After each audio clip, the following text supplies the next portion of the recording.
Hey, what's up, everybody? I know, long time no see, but I'm back. Had to take a little hiatus for a moment. Had to get some things in the works, get some things going. But I do thank you for your time. I do thank you for your support, your prayers, your messages, your kind words. Definitely appreciate. Thank you so much for your support. Definitely appreciate you. And I hope you are having a blessed day. Hope your day is going well. And I hope many good things are coming to you. Because I know many good things are coming to me because I'm blessed. Alright, so I ain't gonna even hold y'all. I'm back with a doozy. um, so my topic today is going to be about Black Greek letter societies and how, in my opinion, well, it's not really in my opinion, it's actually a fact. Black people culturally appropriated the the Greek letter society on college universities and on campuses, period, on and off. But that's what we're going to be talking about today, and then we're going to be going into some other things. And hey, it's just me, my phone, and my laptop, and the information that I have gathered, the facts, and my savage point of view, of course. I mean, so beginning, are we stomping the yard or our brothers slash sisters by Yakana Fitz Savage? I'd be so amazed at how Negro people in these Greek fraternities cannot see how they are no different than gang members. To me, people in these Greek fraternities are just like people in the LGBTQIA ballroom scene. They also cannot see how they are no different than gang members. When a person speaks on the many similarities between the two, they, people in Greek fraternities and the ballroom scene, get very upset at the truth of them being gangs.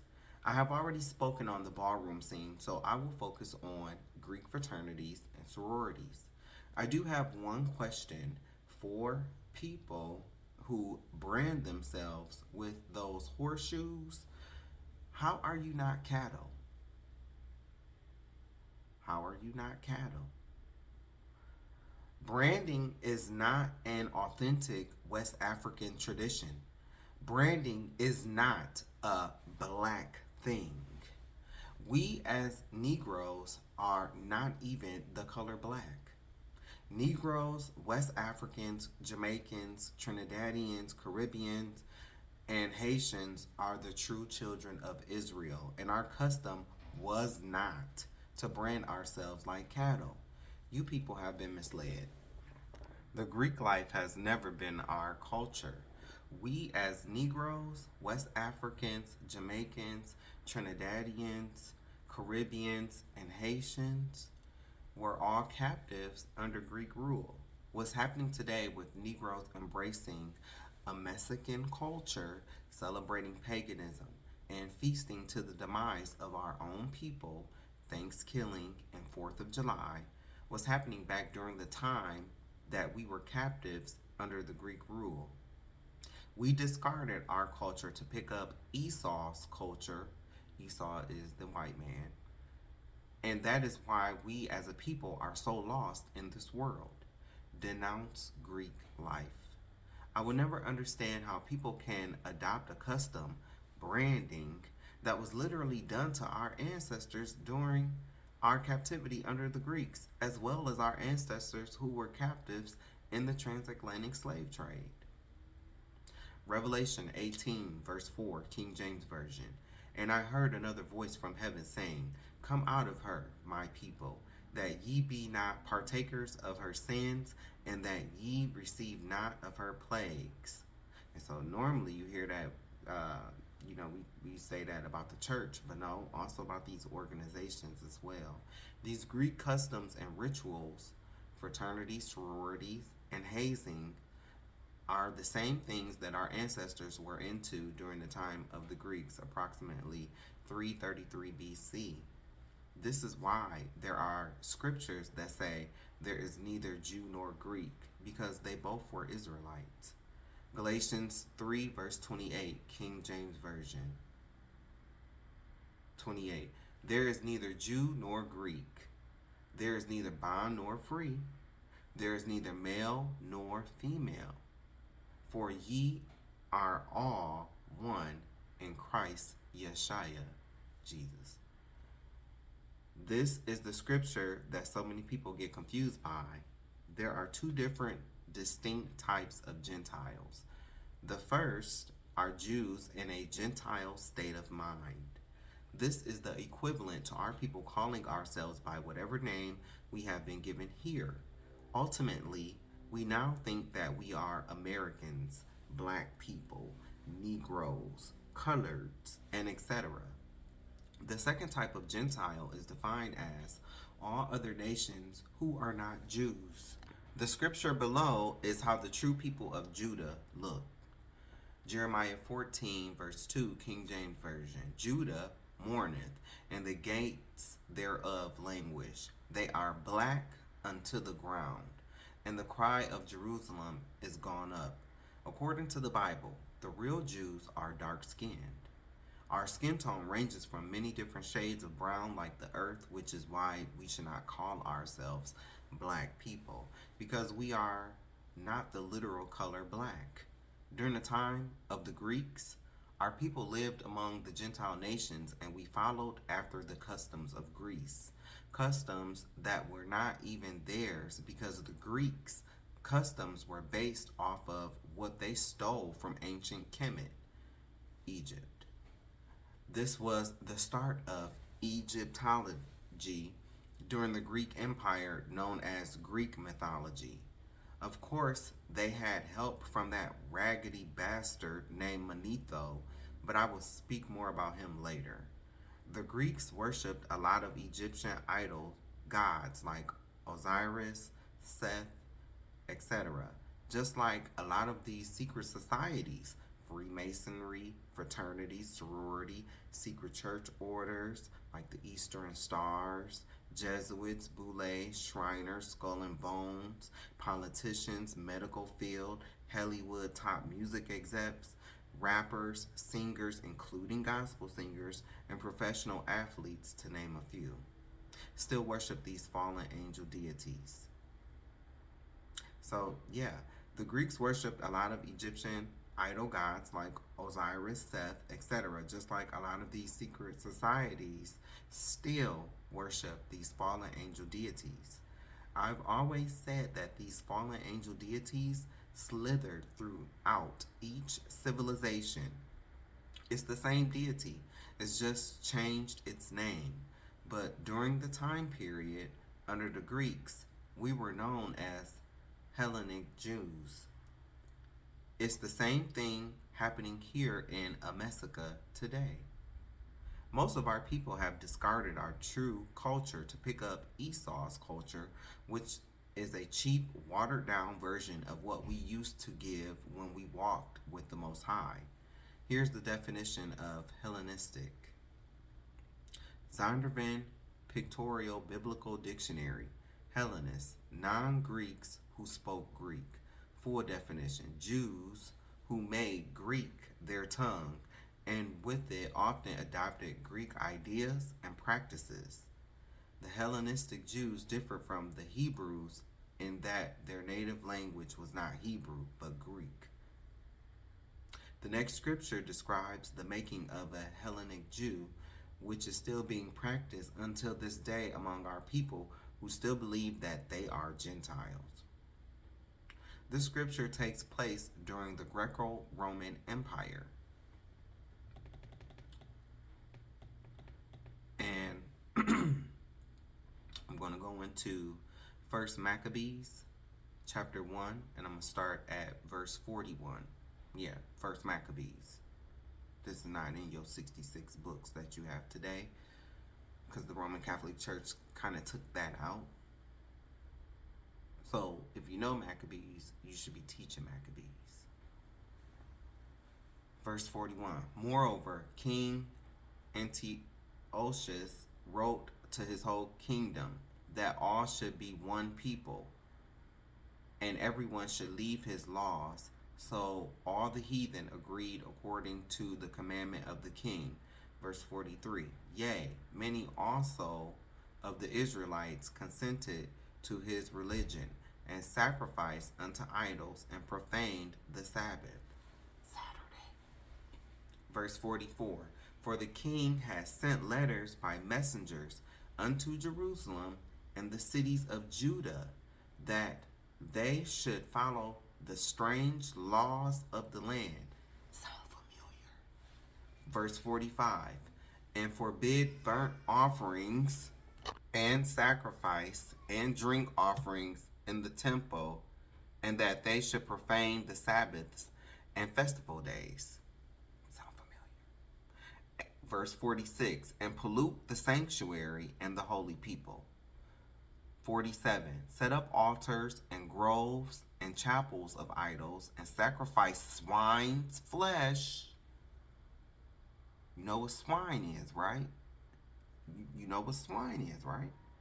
Swine is pork, pig. This is why he don't like pork. This is why he don't like people eating pork. Let me read this again. 47. Set up altars and by the way, this is why the Roman Catholic Church took these books out of the Bible. So you don't know what they ancestors was doing. You know, the ones who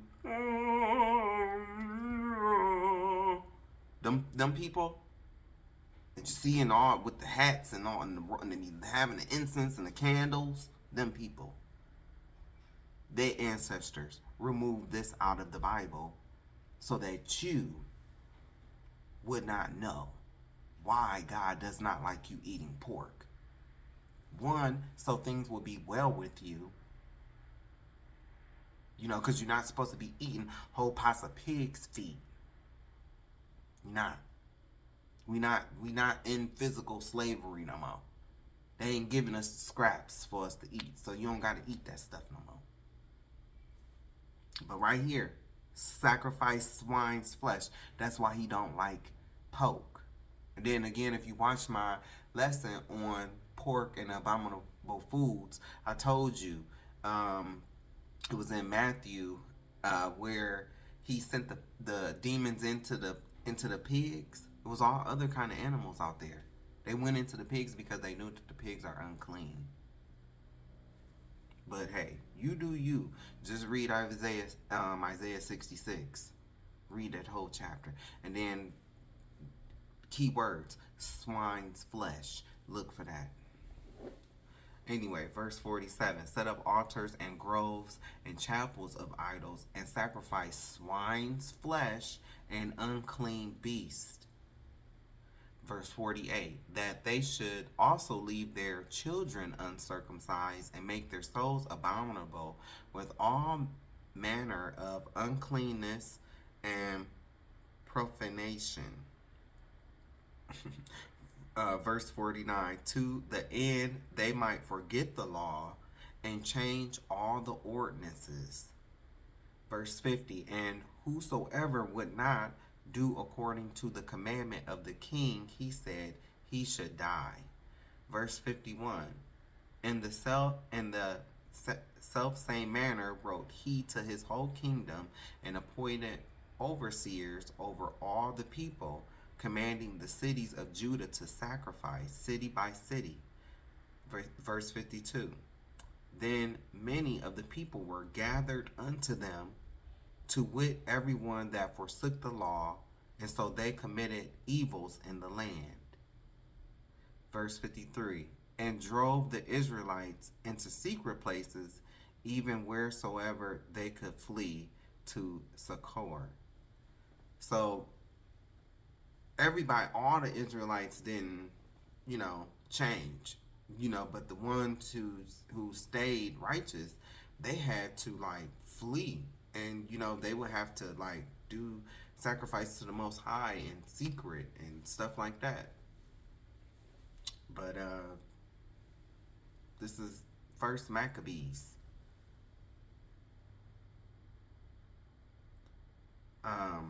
chapter 1, and it's 41 through 53. And so, yeah, maybe you should read up on Maccabees, because that was our time period under the Greeks. And I'm going to talk about that as well. Black people want to be a part of everything and accepted by everyone but their own. When Jehovah's Witnesses first came to this country as the Russellites, our people could not join. And I have a video on Jehovah's Witness that I've already shared. Catch it. Just like with a lot of these religions when they first started, what's ironic to me is how we became the face of mostly all religions on the earth after not being allowed in at first. It's the same way with the whole Greek fraternity and sorority. When the first fraternity, Phi Beta Kappa, was started in 1776 at the College of Williams and Mary, John Heath did not have us in mind, nor did the 4 people who helped him start his fraternity. In fact, we as a people were still in slavery around the time of 1776. Negroes would not be allowed to join the Circus of Fraternal Orders until 1906. In my opinion, this was one of the desperate acts that we would do to prove that we are equal to our oppressors. Instead of the Divine Nine researching and finding out that we are the real Jews, they took us right into the circus of Esau's stolen culture. Many of us want esteem, high class, and privilege, not the betterment of our own people. Black people, I don't think it's fair how we as a people will shame others for stealing our culture, but then we turn around and steal their culture that was already stolen. I am being a little sarcastic. I can hear the excuse now. You wouldn't understand. Greek life is big in the South. Yeah, and so is slavery. If you are branding yourself, you definitely don't get to tell me what I understand, because it's clear to me that people who brand themselves like cattle have no understanding. Earlier, I asked, how are you not cattle? I asked this because the imposter Jewish people refer in their Talmud, which is not scriptural, to anyone outside of themselves as non-human, even though they have goat hair. Goy, goyim, which is a word for cattle, according to my research. So again, how are you that brand yourselves not cattle? How are you not cattle? Don't you brand cows cattle? How do you get mad when someone points out the similarities in what you do? How is this branding stuff not some form of self-mutilation stemming from dormant trauma passed down by our ancestors who were smart enough to not do this branding stuff to themselves to be marked as possessions? Some people even have 2 and 3 of them. What? I do understand the original purpose for the Divine Nine was good, but with all the rituals and hazing, I guess they let the devil win. The need to feel accepted by popular people will cause some people to endure harsh abuse. I am glad that I was never one of those people. I'm not saying that I never wanted to be accepted. I'm not saying that I didn't do non-sexual things to try to make friends. An example, paying for people's way in the club, buying all the food, etc. But I am saying that I will never put up with any form of abuse from anyone. Okay? I cut parents off. Didn't talk to them for 3 years. I don't play. I'm serious about my piece. Let me repeat that once again. I'm not saying that I never wanted to be accepted. I'm not saying that I didn't do non-sexual things to try to make friends. An example, paying for people's way in the club, buying all the food, etc. But I am saying that I will never put up with any form of abuse from anyone. I don't care how much money you think you got. I don't care what kind of clout you think you got. I don't care what kind of fantasy you want to see us in. I don't give a damn. I have heard a few stories from people who have pledged and some who actually crossed. To me, the hazing stories all sounded like gang member initiations. They tried to describe getting beat with paddles, getting jumped, burned, and branded as some elaborately lavish fairy tale, but to me, it just sounded like a gang initiation. A cap once told me how he had to suck off one of his big brothers just to get in. I was also told the same big brother did this to a lot of the young men who would pledge. These same people talk about exposing pastors in the church who molest their members but will protect their fellow fraternity brother who is doing the same thing with the pledges. When you point this stuff out, they get mad and defensive, just like with guys who sag their pants. Let me repeat that again. Just like with guys who sag their pants. I really don't get straight men who sag their pants. I don't. I don't want your ass. I don't. So please don't take it that way. A lot of y'all don't even know how to clean your ass. But anyway, ladies, don't be too quick to laugh. Because most of you will still sleep with these men, knowing what they do. Some of y'all will sleep with your gay best friends too. Yeah, you don't want to talk about that though. I don't, and I have never had sex with a woman. Never had sex with a woman, you know. So, and I've had girlfriend. I don't befriend girls anymore. You know, I don't have any friends because I don't believe in friendship. So, and that's just me. That's just for me because that's my experience. You know, I don't know what it's like to have genuine friends. So, I don't believe in friendship for me. But I've had, you know, girls who are friends, real girls, girlfriends, but they weren't my girlfriend, you know.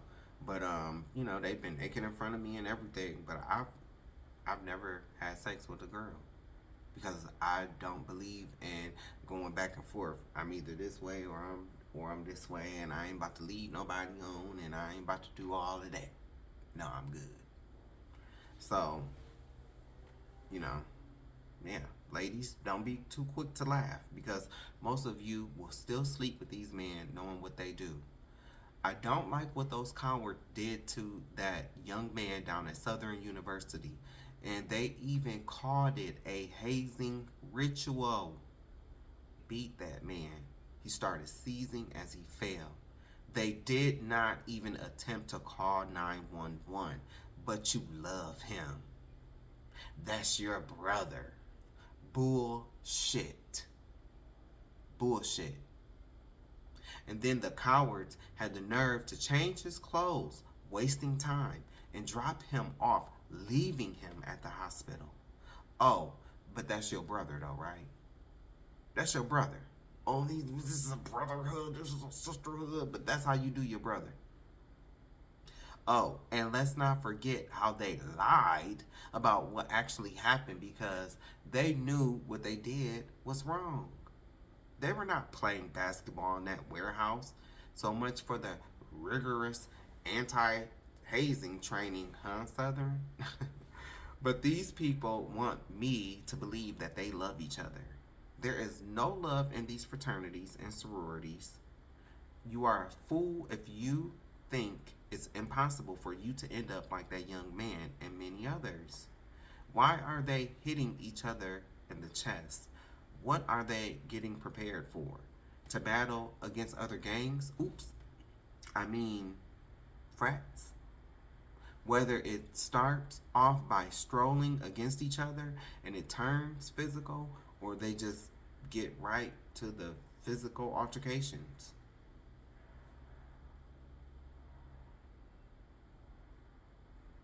I have seen how you all get down at these icebreakers. It's like gang wars with glitter. I can't help. I've seen this. Like, don't you hate it? Like, don't you hate it when people get mad and then be trying to act like, like this stuff don't happen, or they just try to make it seem like it's a little teeny minute thing, like, oh, that's just a teeny. No, I know what these eyes have seen. I know what my eyeballs have seen. Even on the not, even on the not so, okay, Bowling Green, University, BGSU, down in Bowling Green, Ohio. It's like 20 minutes outside of Toledo. They used to have fraternities and stuff like that. They used to have icebreakers and stuff like that. And every time it was a fight. Every time it was a fight. And Bowling Green is one of them little towns where you do not want to drive while black. Just keeping it real. So you do not want to mess around in Bowling Green. But they would come down there on them icebreakers, and they would fight. So, I mean, yeah, they would party and stuff like that, but it would always end up in a fight with alcohol. Clearly, these universities and organizations don't care about the law, because even with 44 states having anti-hazing laws, incidents like this keep recurring. It keeps happening. If I was the one who was in control of the fraternities and sororities at Southern, I would stop all of the Greek life for the rest of the year. Why? To teach a lesson to the other fraternities and sororities as well. Next time, they will even make sure to keep each other in check in regards to there being no hazing allowed. Don't think that the Omegas are out here by themselves. The other fraternities and sororities were hazing as well. They just were not caught this time. This really sucks for Southern too, because they are my favorite marching band. I love, love, love their fabulous dancing dolls. I love them. I always say about the other girls, besides the J-Sets, because J-Sets is original, that they need to take lesson from Southern's dolls, because they are the tea. Before I knew what I knew today, I wanted to do the whole HBCU experiencing, the whole pledging aspect of pledging Kappa or Alpha. I do like how they gather together on the yard strolling. I get it. If that's all it was, if that's all it was, without the hazing, rituals, predatory behavior, and fighting your own people, then I guess that it would be halfway decent. It's still not our culture, though. I love the image that AKAs portray, because a lot of it is just image. They be the biggest freaks. No shade. Deltas do be the homie. They do. Overall, I'm glad that I didn't have that experience. People who love you don't want to harm you.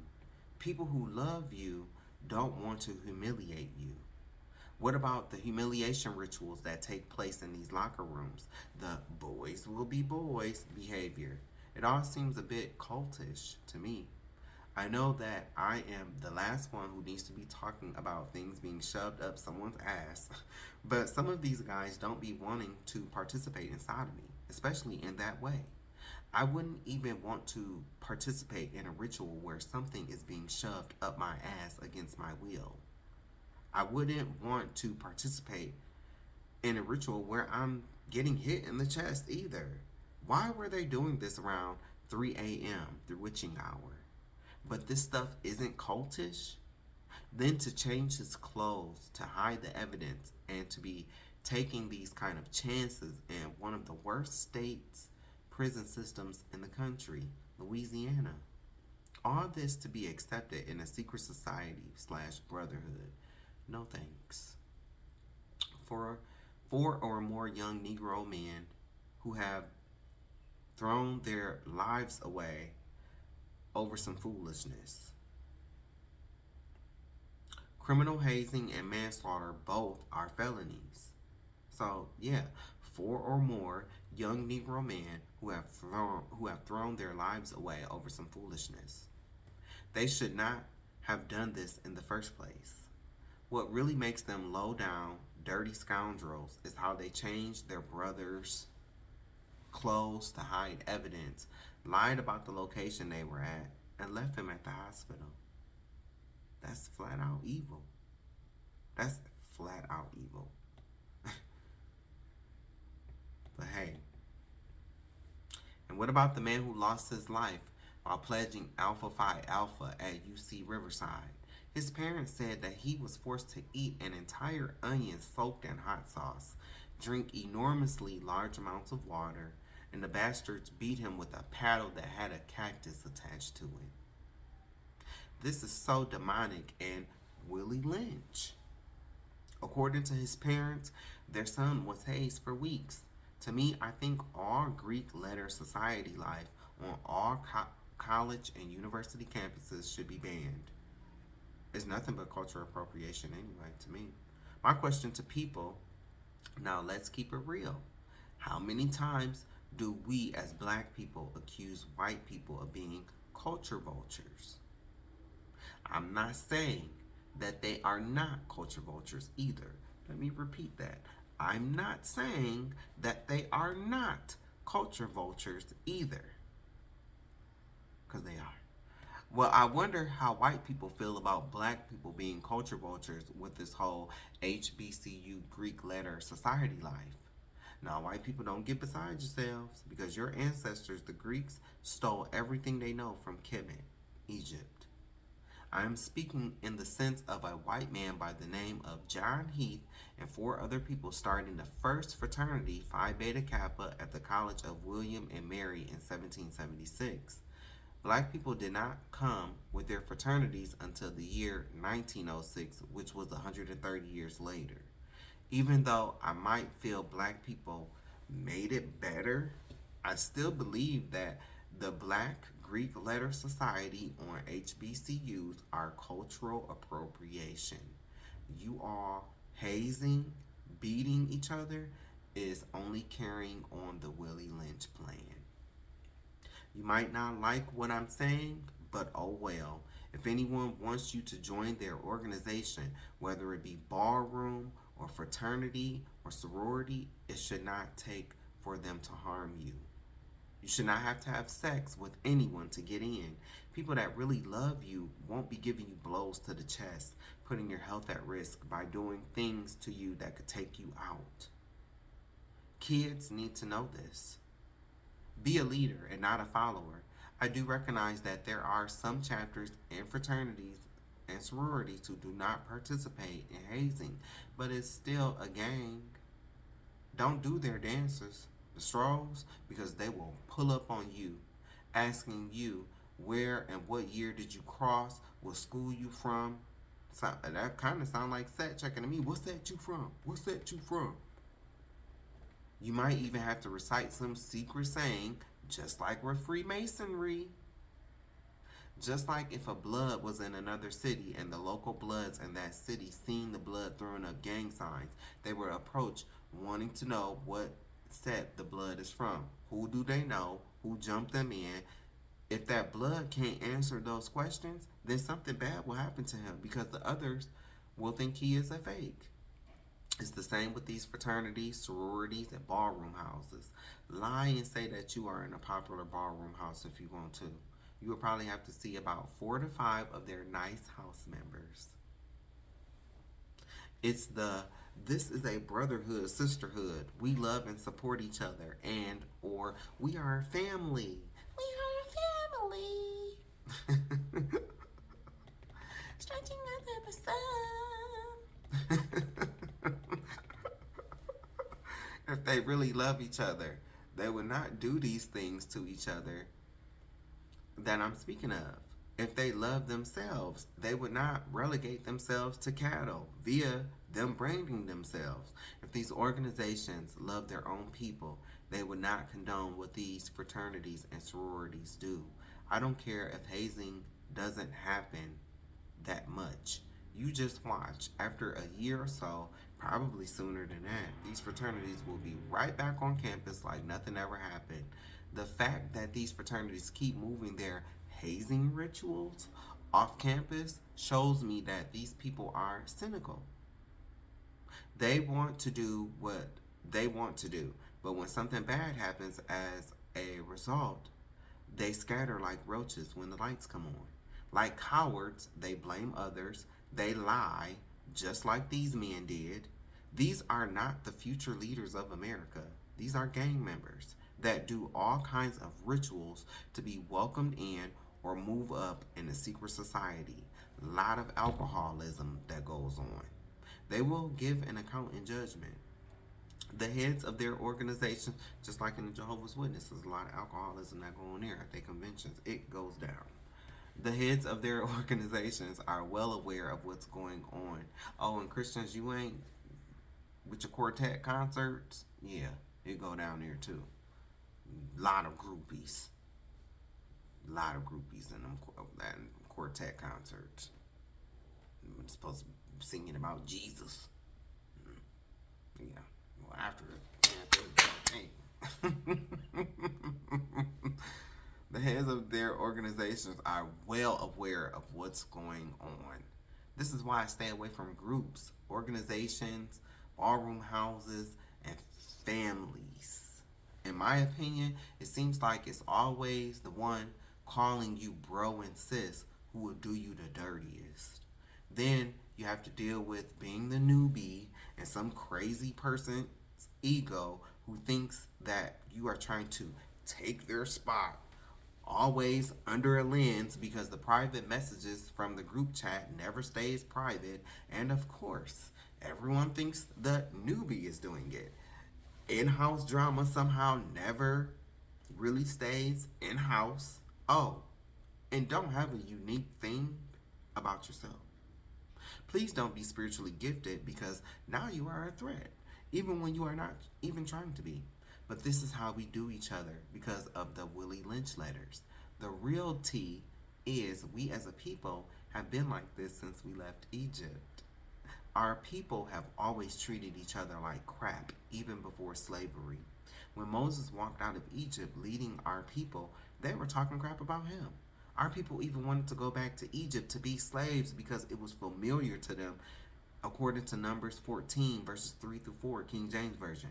We still act like this today. This is how I know that Negroes are the real children of Israel. It's like we as a people want to be everyone else but who we truly are. We want to adopt everyone's culture while we steadily reject our own.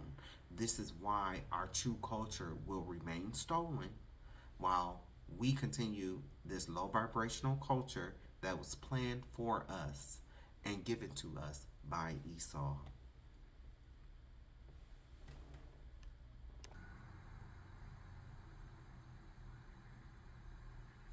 Y'all know how I do. I gotta show you what I read. So if you want to go through and you can read it for yourself, if you don't like the way I read and speak, well, here you go.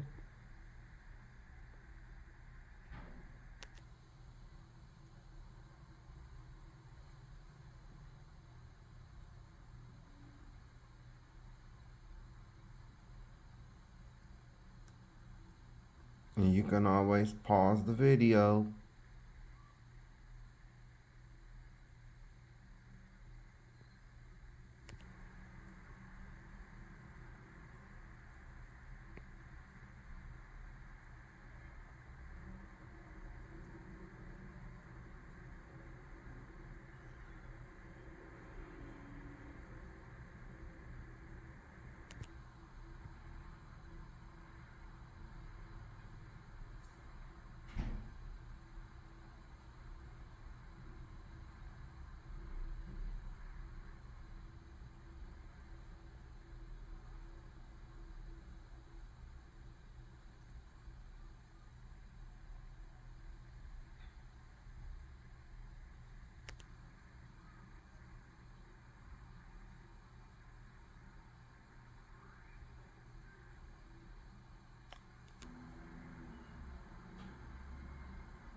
Before I go on, I just want to say that big shout out to. I hope I'm saying her name right, but Lauren LaRosa, the girl that was on TMZ, the woman that was on the black woman that was on TMZ, and now on the Breakfast Club. I watched her interview with Carlos King, and nothing but inspirational.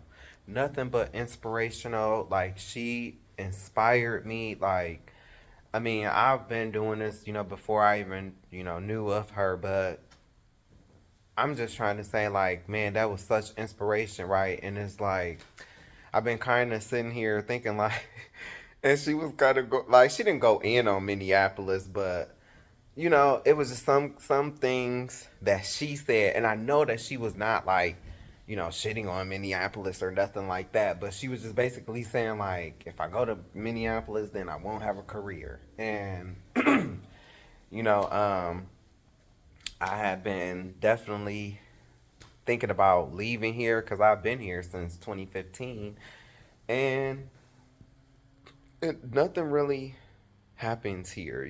There's not really anybody up here besides Lovely T, and I love Lovely T. Shout out to Lovely T. She's another inspiration to me, and so, but even she gets out and she travels and she does things. So it's just like, I was listening to that interview, and I was at home, and then I was at work even when I was listening to it, and it was just like, I'm hearing her say, you know, um, how she was gonna take a job here in Minneapolis, and then, but she was kind of thinking like, if she came here, her career was over, and so that stuck out to me, and I didn't take it in a bad way or anything like that. But then, right, like, I don't know, it was like I had paused the interview, I was at work, and then um, Beyonce came on. Her country song, this ain't Texas, whatever she, sing or whatever, off her Cowboy Carter. And so I have been thinking about moving to Houston, because Atlanta is out of the picture. Like, no. But I had been thinking about moving to Houston anyway, and I had been talking about this and talking about this and talking about this, even though where I want to stay, the apartment complex, done my research, like, done research. I've researched the research. And so far, like, okay, so I was at work, right? And then there was this guy, right, that came in, white guy, and he came in and he was telling me how they just moved to Houston like a year ago. And he was telling me about his experience. He was like, man, the only thing that I don't like is the traffic. He was like, that's it. He was like, that's it. That's the only thing but everything else, he was like, man, he was like, the people are down here so nice. They speak, they say hello, they smile at you, they're welcoming, and it's just like, yes, that's kind of where I want to be. But I do understand, like, Houston is so crowded, but, and he was talking about the weather. He was like, at first I thought that, because it gets hot down there, and that's all I would hear about is it gets hot. But he was like, being from Minnesota, he was like, I love it because he was like, he was like, I grew up here. He was like, I know what it's like to be cold, and he was like, I would rather be in the hot, I'd rather be in the heat than to be in this cold, because he said even when it's cold up here, he was like, nothing really moves, and it gets cold in Minneapolis. It does. So, I mean, pretty much a lot of things stop because it's so cold. Don't nobody want to go outside. And so, we just had a conversation. And so I'm just like, if it's for me, then it's for me. Because, whatever is for you, you won't miss it. You know, it's gonna come to you. People can try to stop you. People can try to, you know, I know that a lot of people don't like that I do this. A lot of people don't like that I do these videos. A lot of people don't like that I talk about our true culture. I get it from all sides. I get it from the church folk. They can't stand my ass, you know. I get it from the Hebrew culture, you know, they can't stand me. A lot of them can't stand me either.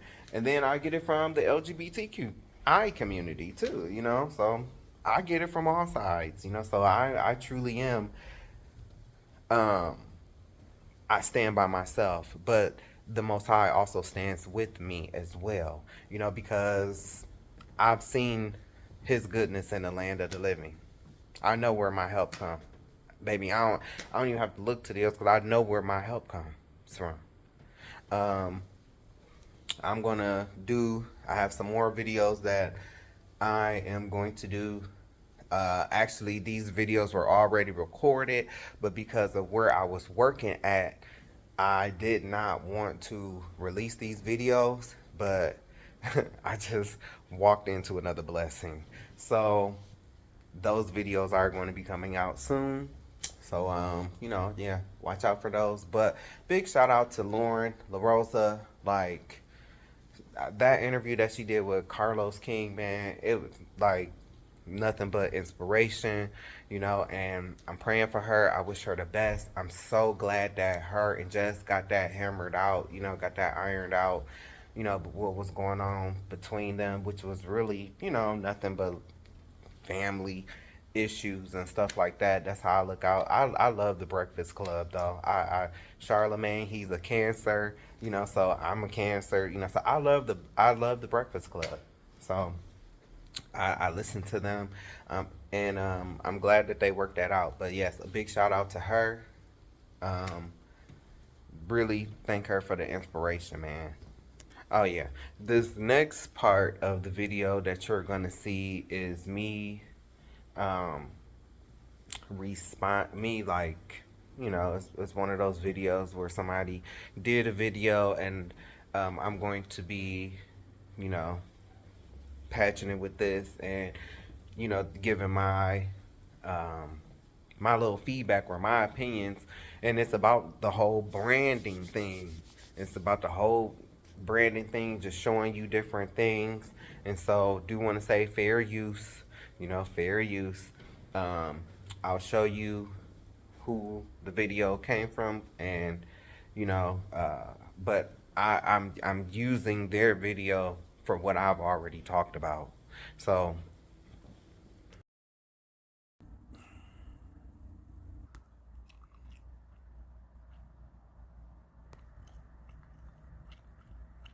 I shared this years ago.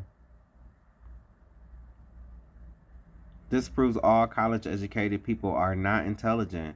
Why would you do something to yourself that your ancestors were forced to do? This is another slave tactic within the Greek society. This is the video. It was done 8 years ago by Truth About Tattoos.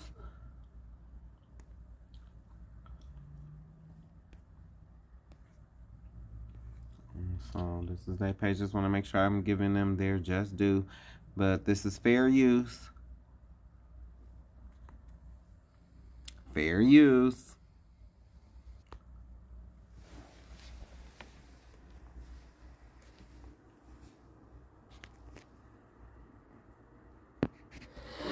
But you also, you know, you mark your body up with these things that they call brands. Getting branded. Branding yourself is the ultimate sign of being a slave. You go back to the plantation, this is where slave masters were branding property. And it's not even just from the transatlantic slave trade. Even if you go back to Roman times, you see, Europeans, they use history as a military tactic. And in doing so, they study their history, and they learn how to apply what their ancestors applied back to you. Right. When Hitler wanted to train the Nazis, he consulted with the KKK in America. That's so true. So they learned these strategies for a reason. But if we go back to the Romans labeled runaway slaves as fugitives. And as the greatest modern historian of ancient slavery, Moses Finley has remarked, Fugitive slaves are almost an exception in their sources.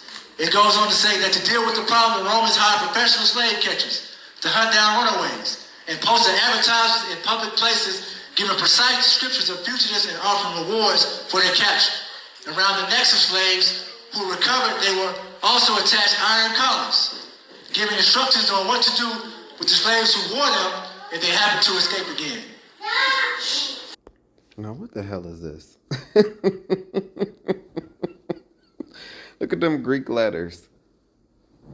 But what the hell is he doing? Sorry, y'all. Oh, you mean these slave collars? If not us, then who? Oh, you mean these ones? You mean this one? Like this, right? Or do you mean like this? See the collars around his neck? See the with the chains? Or maybe you mean like this. The original Jingle Bells. See the bells on the side? See the padlock by his neck? That collar? Not to be confused by what they have replaced it with today. These chains that hang around their necks. These are pictures from my Facebook page, Fitzgerald Savage II, that I posted a long time ago. See the date, January 15, 2018. See the yokes of iron? It's what your ancestors went through, what our ancestors went through. Fair use. So in the National Museum of Rome, I saw this slave collar right here, giving details of what to do with that slave. And people want to say that chattel slavery just started with a European and translated slave trade. The Greeks had a slave trade. They would go to other countries and get slaves and bring them back to Greece. And this is the same thing that you see today. They would put the same slave collar on our ancestors. Here right here it also says, if caught, fugitives could be punished by being whipped, burnt with an iron, or killed. Those who live were branded on the forehead with letters FUG for fugitives. So we look at our ancestor Wilson Chin. Here you see the slave collar around his neck. And if you look on his forehead, here you see he's branded on his forehead with his slave master's initials. Different day, same story. So what will make you as a man want to brand yourself on the ass? And that means you had to let another man do it. And my thing is, some of these men, some of these macho men that be all barking and stuff, they have these views on homosexuality, but then they doing stuff like that. I mean, I don't get it. I don't.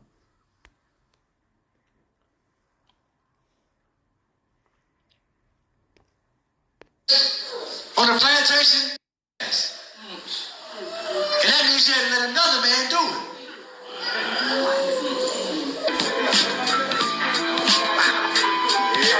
it. I'm sorry, but I had to do a quick rewind because this just blew my mind. He said, "You're a man now, boy." But this ain't Willie Lynch. But you not indoctrinated. You're not indoctrinated under Willie Lynch. You don't have a slave mentality. You still calling this man boy. But see, my thing is, if a white person call him boy, they be ready to scrap. But somehow they can't even see how they are still indoctrinated by Willie Lynch. Then he go on to call him cow meat. I guess it's okay for them to share that moment, but then if somebody like me comes along and points this out, they'll be ready to scrap with me. Just like men who sag their pants. It's the same way. These men that sag their pants, they've heard the stories. They know where it come from. They know where it originated from. They don't care. But my thing is the women who will still sleep with these men. They will still sleep with these men, bro. It's just mind-blowing to me. Mind-blowing. I'm sorry, but I had to rewind that. So he's a man now, boy.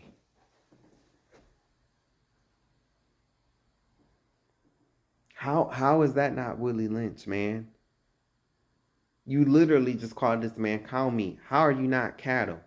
Then the man was bent over, and then you saw the dude with the purple and gold shirt on that was standing over him, and he all down on all fours and getting branded. But then it's like, then outside of that situation, if you go talk to this brother and you say, "Hey man, you cattle, bro." If you get into it with this man and you bring this up, you cattle, bro.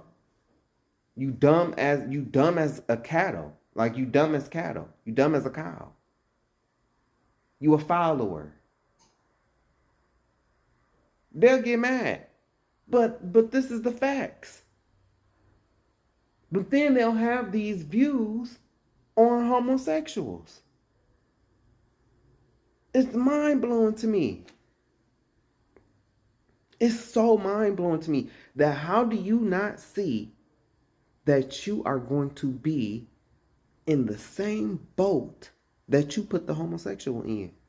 And both is allegedly going to hell. Right? I mean, I'm just saying.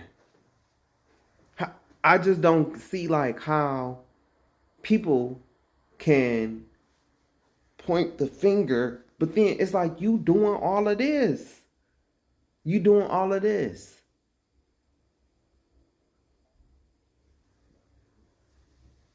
And I don't have a heaven or hell to put anybody in.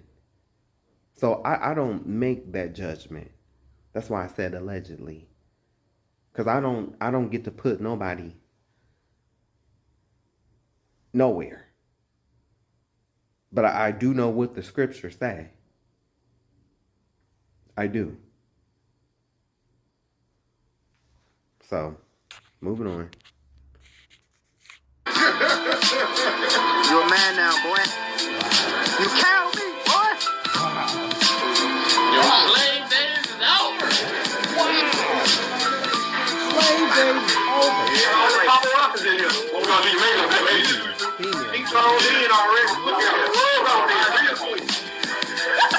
I gotta feel it. Where's yourself?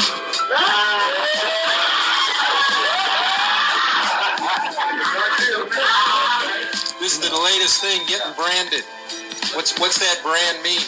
Phi Beta Sigma fraternity. So is this just a fraternity thing? Yes, sir. And this guy right here says he wants to get branded. What, are you crazy? Yeah, I guess. What kind of brand do you want to get? I don't know yet. You know, they used to just brand cattle. You know, they used to just brand cattle. You're going to get branded? Right on my arm. Right there. Football player, though. So, That's going to hurt. not really. It might get infected. Not really. If you take care of it, it won't.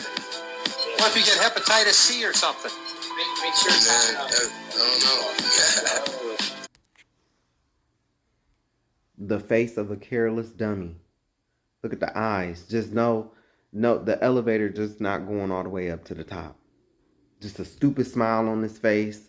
Get it because I'm a football player. So because you're a football player, that means that you have to brand yourself. You have to do something that your ancestors fought against. It just don't make no sense. I don't understand how these people don't understand you're being indoctrinated. This is nothing but dormant trauma, like from our ancestors, like, and we just taking it and laughing and you know, then you had the crowd. I thought I heard somebody singing a Negro spiritual when that girl was getting branded, you know. Something I feel like something, I don't know, but It's just, it's like we continue on the trauma, but this is self-inflicted. We're doing this to ourselves. Well, I'm not doing it to myself, but we are doing this to ourselves. And so I just don't understand, like, because you a football player, that means that you have to do this. You have to brand yourself. That just don't make no sense. And then when asked with the serious questions, I don't know. You know? But then when something happens, if it do get infected, if you can't take care of it, you know, because stuff like that do happen. If you can't take care of it, something do happen, then everybody involved is going down. Everybody involved in this is going down over some dumb stuff. And then it's just crazy, man. It's crazy. Like, how you on all fours, and this dude got 2 brands on his ass. He got 2 of them. I just don't get it. I don't get it. And then I'm telling you, when you get into it with these dudes and you bring this up and you call them dumb, you call them stupid, like, I'm sorry, but you are. You're dumb. You're an animal. You are. Ladies, I don't understand. Okay, so if you get with him and then he beat you, what did you expect, sis? What did you expect? The man got a brand. They do that to animals. That's what he's saying. He's an animal. When you see them all barking, but hey, secretly, that's what you like. That's what you like. You like that toxic stuff. You know, it's time for y'all to be truthful about that. You like that toxic stuff. This is just, I don't get it. If this is a part of being in a brotherhood, baby, I will remain an island. I'm good. Hepatitis C or something. Make sure it's Man, I don't know. I'm from the old school. Nobody's gonna brand me. Them, right? With your white ass. Shut the fuck up. Fucking pale-faced demon ass bastard.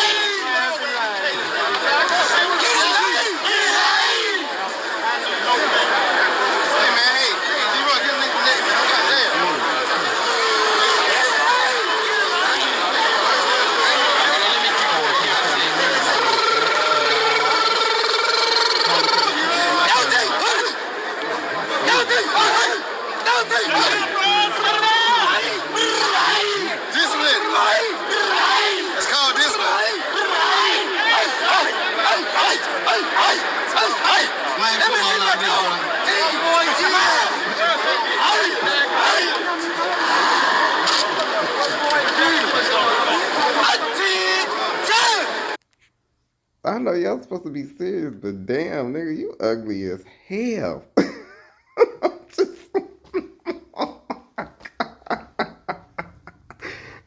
what it's I'm good. I'm good.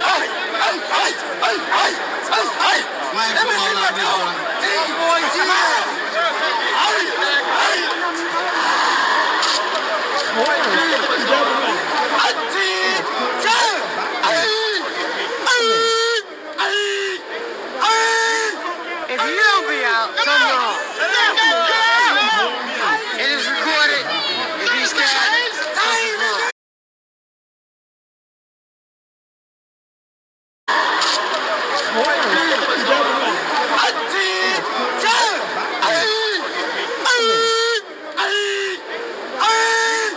If you don't be out, something wrong. It is recorded. If he's got something wrong.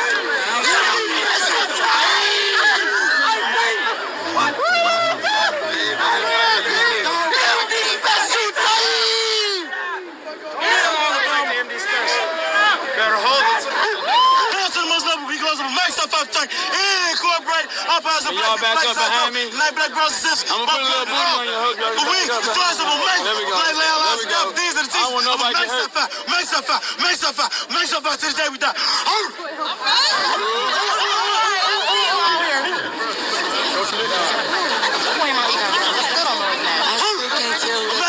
I'm next up by Johnny Corporation found on Dutch on Friday at Press 9 p.m. on the Bill 17, 1911 on the campus of Howard University on the 3rd floor of Science Hall. Carry no stuff KR. I'm next up by the chain was founded by 3 liberal students and the faculty advisors. The most honorable Dr. James Just, most honorable First Frank Cooper, most honorable Dr. James Cooper, most honorable Bishop Eric Games Love. Now, nigga, you better be able to name every one of your motherfucking kids, their birthdays, and including the motherfucking year that they was born. Because that is something that I'm tired of, and I'm serious, bro. Like, these men, some of these men, they had these kids, bro, and they can't even remember they kids' birthdays, bro. Like the year they was born, especially if they got a lot of kids, but they can tell you all about this. They can tell you all about the Pittsburgh Steelers. They can tell you all about LeBron James and what he didn't do and all of that. But then when it comes to home, they can't even remember their kids' birthdays. I mean, you doing all of this, I'm gonna need you to even know your baby mama's birthdays. Because, I mean, you know this. I'm just saying, this is all indoctrination, bro. And when you have conversations, because I have had conversations with people like this to know what I know, a lot of these brothers, they can't even tell you about no African gods. They can't even tell you about I talked to one brother, he couldn't even name 5 black kings, 5 black queens.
This is sick. And then you have the collar around your neck, and then you done fancied it up, and it's a little gold. But I just showed you all these pictures with our ancestors with these collars around their neck.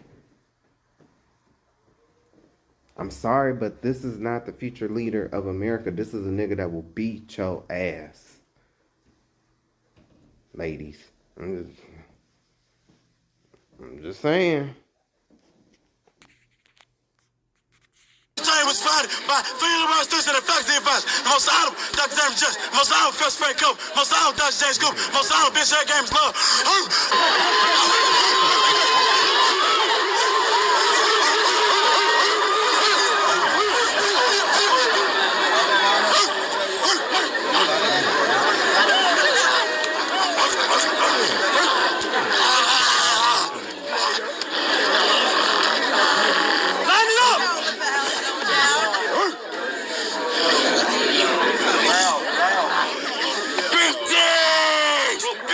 Of Omega Psi Fraternity Incorporated. I speak greetings, big brothers of Omega Psi Fraternity Incorporated.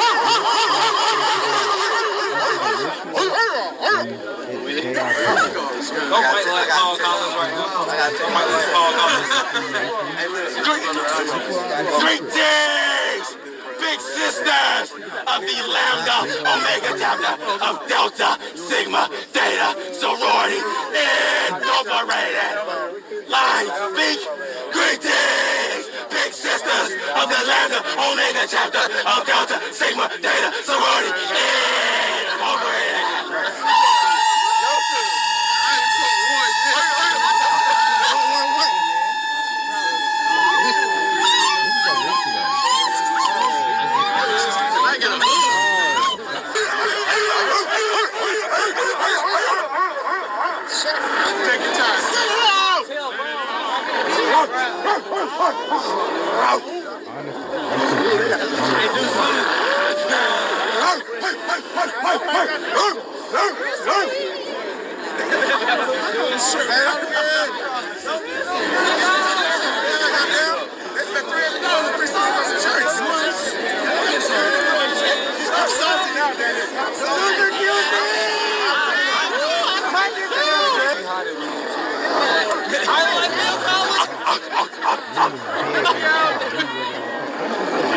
This. I don't want to understand that.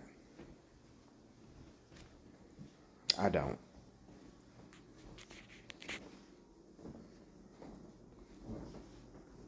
Seems pretty loserish to me. Let him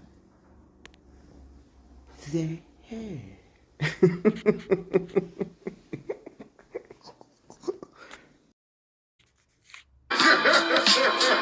You a man now, boy. You count me, boy. Your slave days is over. Your slave days is over. Your slave days is over.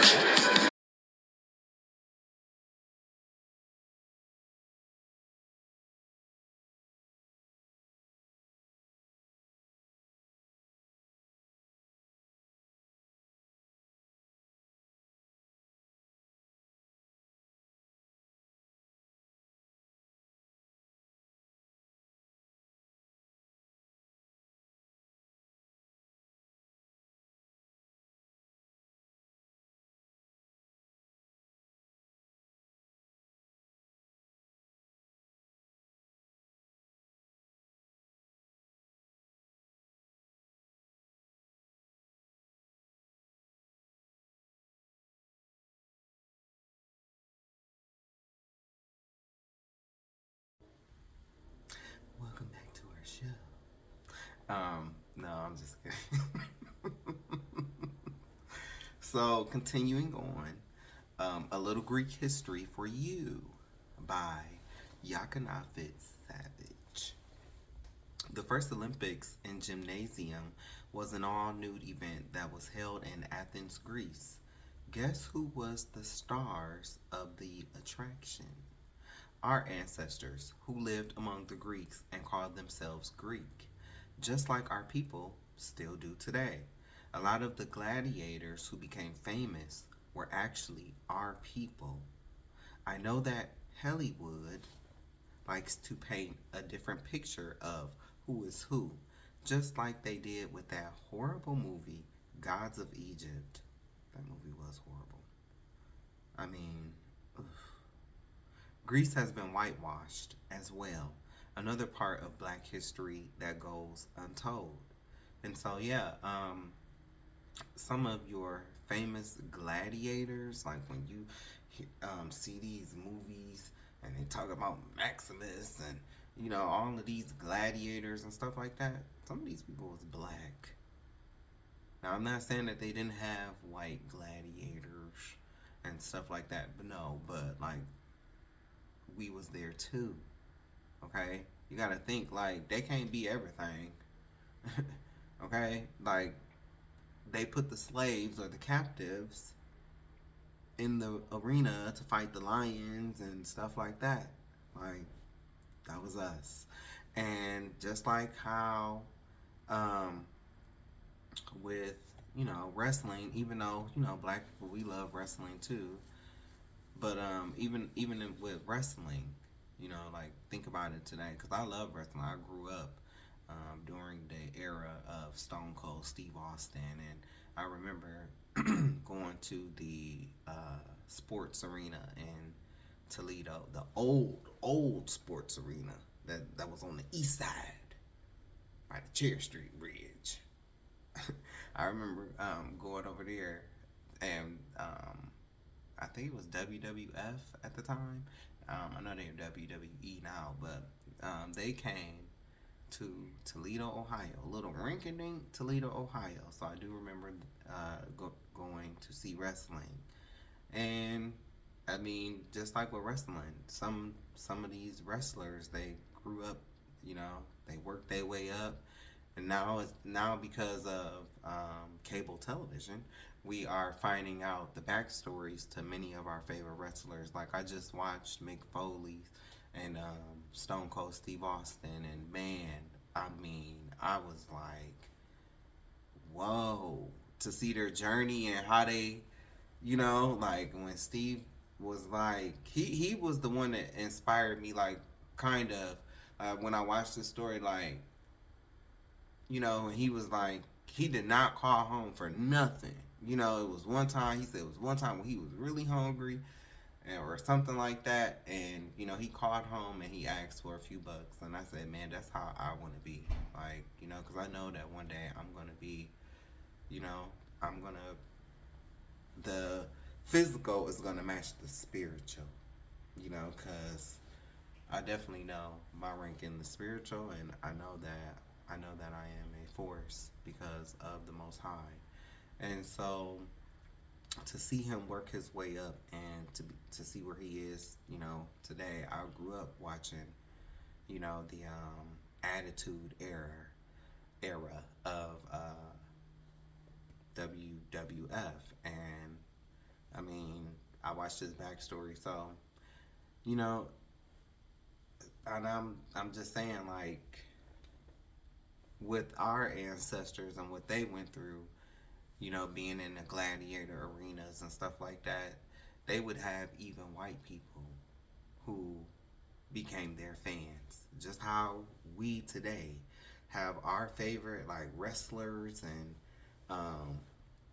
you know, stuff like that. I don't care what nobody saying Sable is my favorite wrestler. I don't care. I don't care. That's my girl.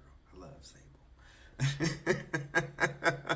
And I mean, I love, you know, Stone Cold and Degeneration X, and I grew up around all of that, you know. So Booker T, you know, I mean, how could you not, like, you know? So, but yeah, just, you know, comparing the two.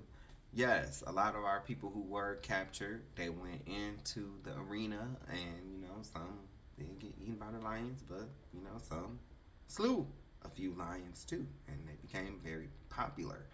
So some of them movies and some of them Greek heroes that you hear about in the arena, you know, Hollywood whitewashed them and made them white, but they was actually black if you do your research. So like I said, that's a part of black history that goes untold. Twice in the book of Acts are the Hellenistic Jews mentioned, chapter 2 and 6, both times concerning complaints with the apostles. Zondervan's Pictorial Biblical Dictionary defines Hellenists as non-Greeks who spoke Greek. Jews who made Greek their tongue and with it often adopted Greek ideas and practices. The Hellenistic Jews differed from the Hebrews in that their native language was not Hebrew but Greek. Zondervan Bible Dictionary, Hellenic. Jews who made Greek their language. Jeremiah 14, verse 2. Judah mourneth, and the gates thereof languish. They are black unto the ground, and the cry of Jerusalem is gone up. According to the Bible, the real Jews are dark-skinned, and our skin tone ranges from many different shades of brown like the earth. Our ancestors were exploited and worshipped as gods in the Greek Olympics, just as we are today being exploited for profit and worshipped by the masses. Michael Jordan, Usain Bolt, Marshawn Lynch, the list goes on and on. Let's not forget how I already talked about how they, the elite, false Jewish imposters, make these NBA and NFL athletes pose nude on posters and in magazines, knowing kids will see them. So much for protecting the youth. Back in the time of ancient Greece, one of the most prominent athletes was Hercules and Zeus. These were all Israelites who became worshipped as gods among the nations that would come to see them in these nude Olympics. Don't even get me started on how white people worship the black man's BBC. This is why athletes barely wear clothes in the Olympics today. And before I go on, shout out to Lovely T and how she, I watched her video on when she was talking about how Zeus Network and how the guy, he started out, Preacher's Kid and what it was, the channel was originally about. And man, shout out to, that was a really good video. And it just go to show, I'm not surprised because even though these people be preachers' kids and stuff like that, the preachers be corrupt. They be unlearned. They be indoctrinated. And, most of them are extensions of the Roman Catholic Church. That's what they are. And a lot of it is connected to Greek mythology. So, and I don't know that man's father, but we see what happened. Why would he, and he might not have as much knowledge as I have, but he know that the Most High nor his son's name is Zeus. So why would he name that channel that? Why? Because it's worshiping another God. It's worshiping another God. A fallen angel. Deity. And what came along with that? Nothing but drama, deceit, lying, manipulation, essay, assault,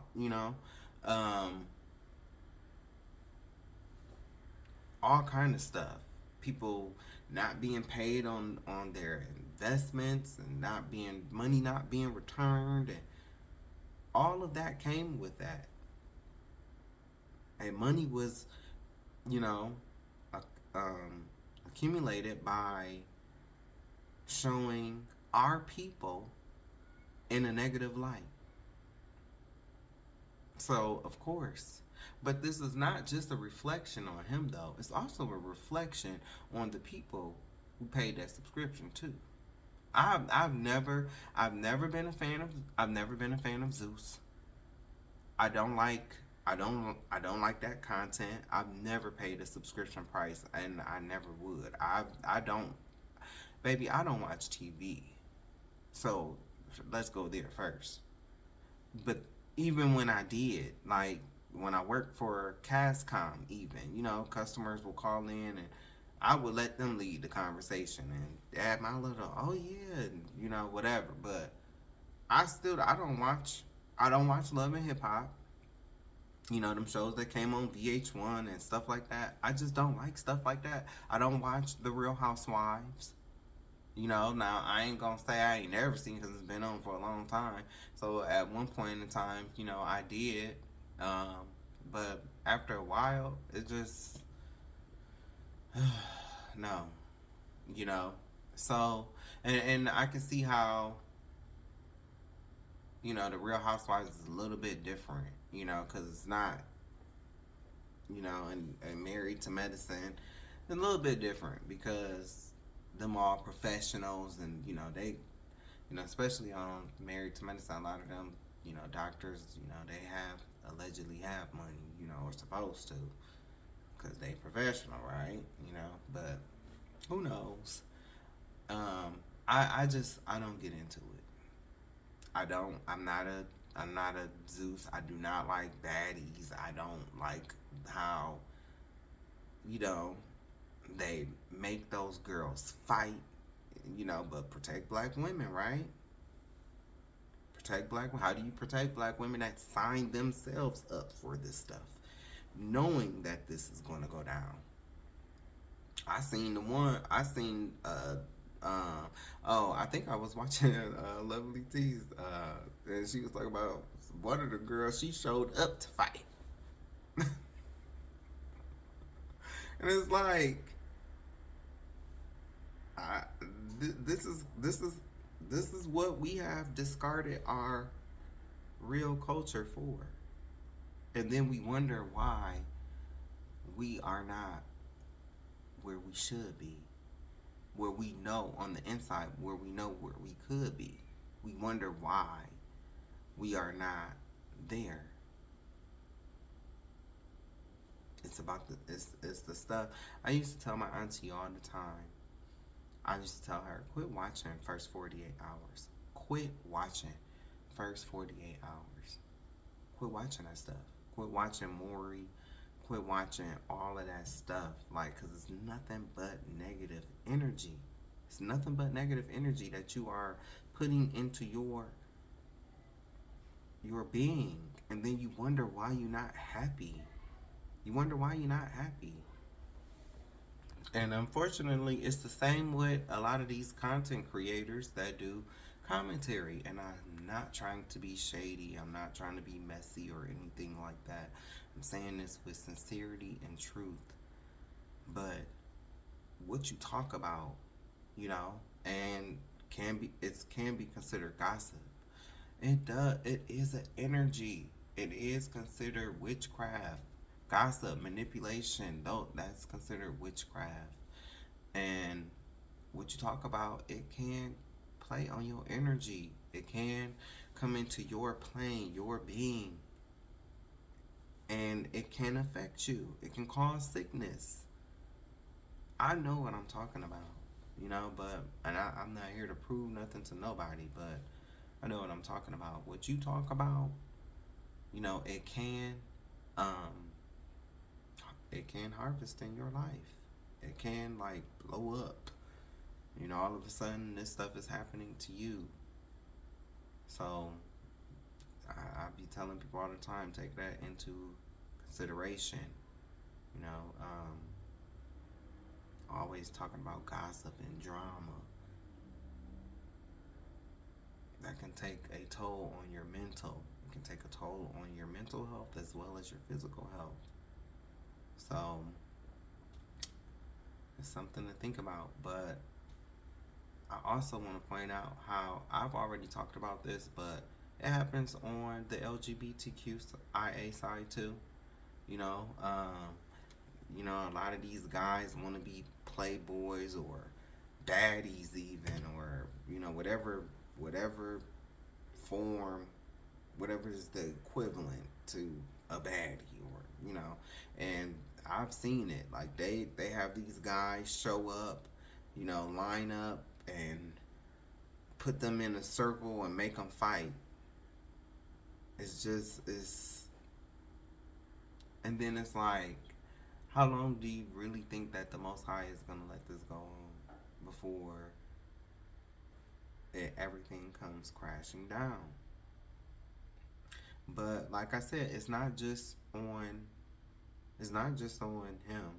It's on the people that was paying those subscription prices too. You know. So you are what you watch, I guess. I don't know. A brief history of the Olympic Games. Young, page 110. We may find it rather appalling that Greek Olympians participated in events completely nude. However, during this time, male nudity was not considered shameful. The word athlete belongs to classical antiquity. What we consider athletics, the ancient Greeks refer to as gymnastics. This literal meaning this literally means things done nude. The root word for gymnos actually translates to nude. Therefore, the word gymnasium is etymologically a place to do things naked. This is why there is a lot of weird sexual behavior in these gyms today. This includes bathhouses, pools, and saunas, but I already talked about all of that in the last chapter of my book. Here's proof from the Bible that our people left our own culture, language, and nationality to follow after the ways of the Greeks, just as we have done here in America. And so this is First Maccabees 1, starting at verse 10, King James Version. And there came out of them a wicked root, Antiochus, surnamed Epiphanes. That bastard is horrible. He is a horrible little dirty scoundrel bastard. Antiochus Epiphanes, son of Antiochus the king, who had been an hostage at Rome, and he reigned in the 137th year of the kingdom of the Greeks. In those days went there out of Israel wicked men who persuaded many, saying, Let us go and make a covenant with the heathen that are round about us. For since we departed from them, we have had much sorrow. Same as our ancestors did when they came out of Egypt, how they wanted to go back. Verse 12, so this device pleased them well. Verse 13, then certain of the people were so forward herein that they went to the king, who gave them license to do after the ordinances of the heathen. Whereupon they built a place of exercise at Jerusalem according to the custom of the heathen, and made themselves uncircumcised, and forsook the holy covenant, and joined themselves to the heathen, and were sold to do mischief. I don't even want to know how you would make yourself uncircumcised. Ouch. But that just further proves that our people performed in the first Olympics completely nude in Athens, Greece. Ecclesiastes, verse 9. The thing that hath been, it is that which shall be, and that which is done is that which shall be done. And there is no new thing under the sun. Wake up, Judah.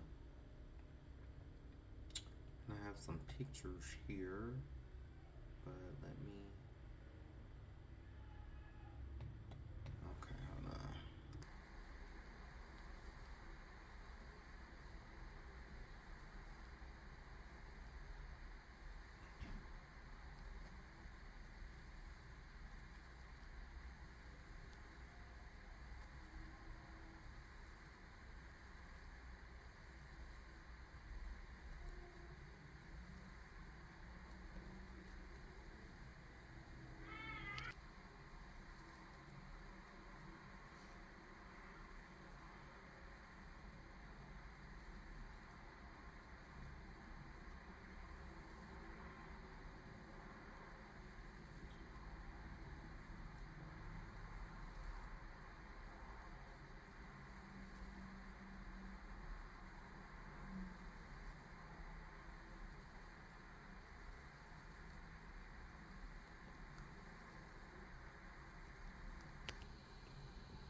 Remember in the Bible how it talk about Paul dealing with a certain people who was worshiping Diana?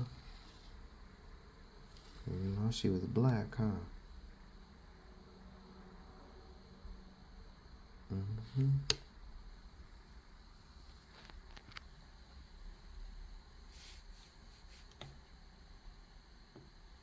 See, they knew what white people look like. They knew what white people look like. And when you go into the tombs in ancient Egypt, they had white people depicted like this. But see, white folks will lie and say, oh, we just drew ourselves dark. But no, you know, they knew what white folks look like too. So,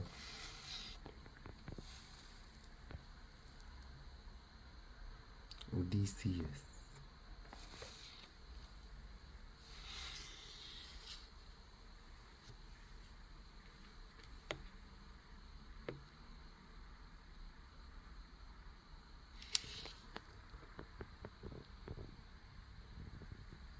Mm-hmm.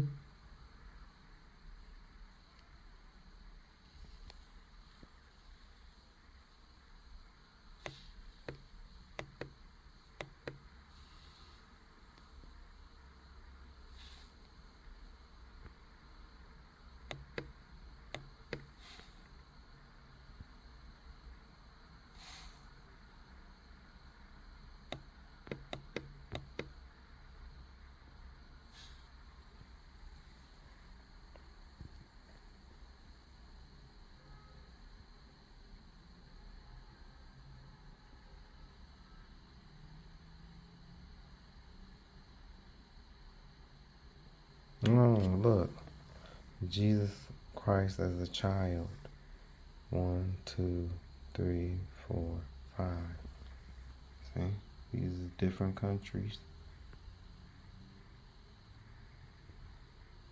Mm-hmm.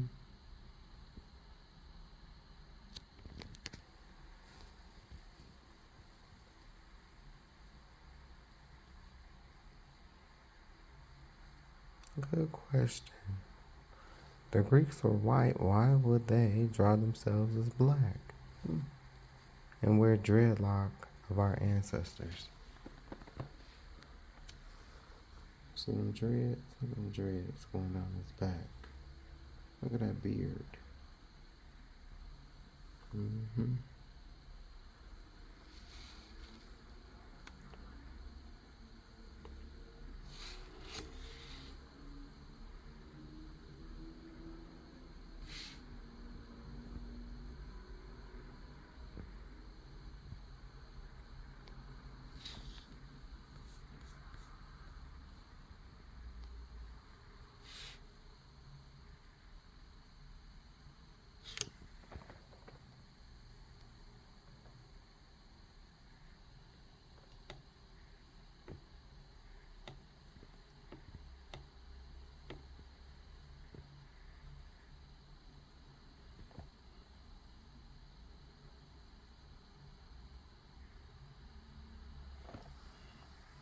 Said it's to be the size something. Mm.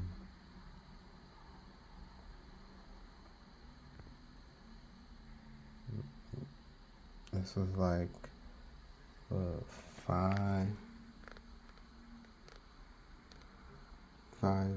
It's either 585 to 580 or 565 to 560 BC. What this stuff? What was this?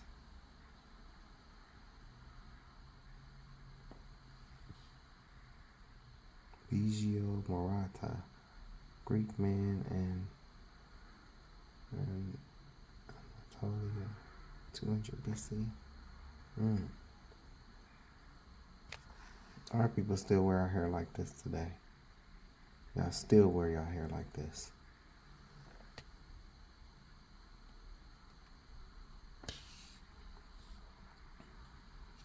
Look at the dreads. The dreads. The dreads. Them dreads.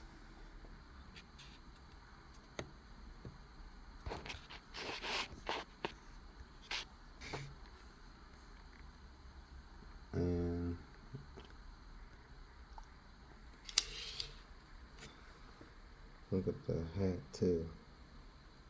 See his beard? Look at his legs, you know.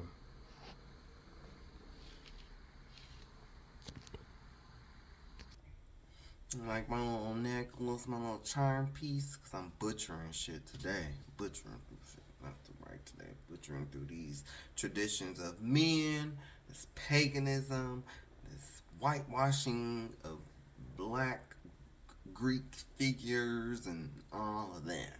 So that's what we're doing today. So, I got my little ghost face and got my little, cleaver. That's what it, because I do this. No, but thank you for your support. Thank you for sticking with me. And I'm about to go into my next little topic here titled Back to the Future. Back to the Future.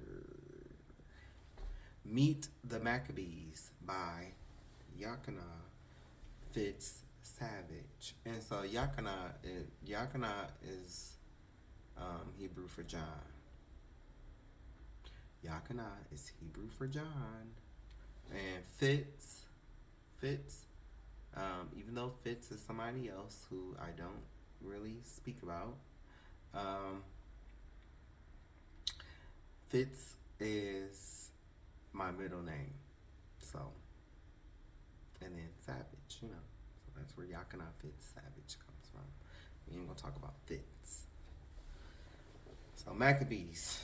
The Maccabees, also spelled Maccabees, and I give you some Hebrew here, Latin, or Greek, which is this came from Wikipedia, I believe, but the Maccabees, also spelled Maccabees, were the leaders of an Israelite rebel army who took control of Judea, which at the time had been a province of the Seleucid Empire. They founded the Hasmonean dynasty, which ruled from 164 BCE to 63 BCE. They asserted the Israelite religion partly by forced conversion, expanded the boundaries of Judea by conquest, and reduced the influence of Hellenism and Hellenistic Judaism. This is when being a sellout goes wrong. Coonery at its finest. As you read, you may begin to ask yourself why these things seem so familiar. It's because the same things that are happening here in America happened back during the time of the Maccabees. There is nothing new under the sun. Same energy, just different bodies. Alright, so in the 2nd century BCE, Judea lay between the Ptolemaic kingdom based in Egypt and the Seleucid Empire based in Syria. Kingdoms formed after the death of Alexander the Loser, 356 through 323 BCE. Judea had been under Ptolemaic rule, but fell to the I can't remember if it's Seleucids or Seleucids around 200 BCE, because these are Alexander the Loser's generals. So I don't really give a damn about them or how to pronounce their name. I don't care about them. It was Ptolemy,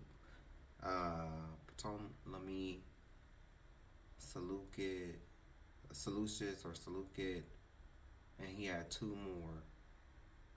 But yeah, these is all his.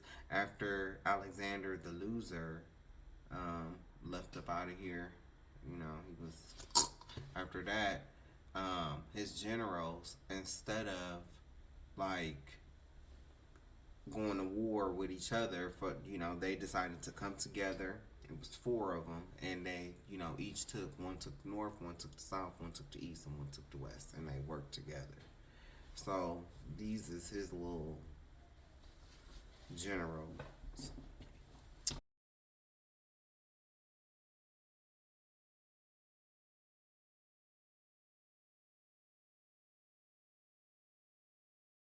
The then known Mid-Eastern / Mediterranean world. Greece overthrew this nation. Number 3, Greece is the leopard with 4 heads. Who was the quote-unquote great leader of Greece? Alexander the Great. But I call him Alexander the Fool. But for teaching purposes, Alexander the Great.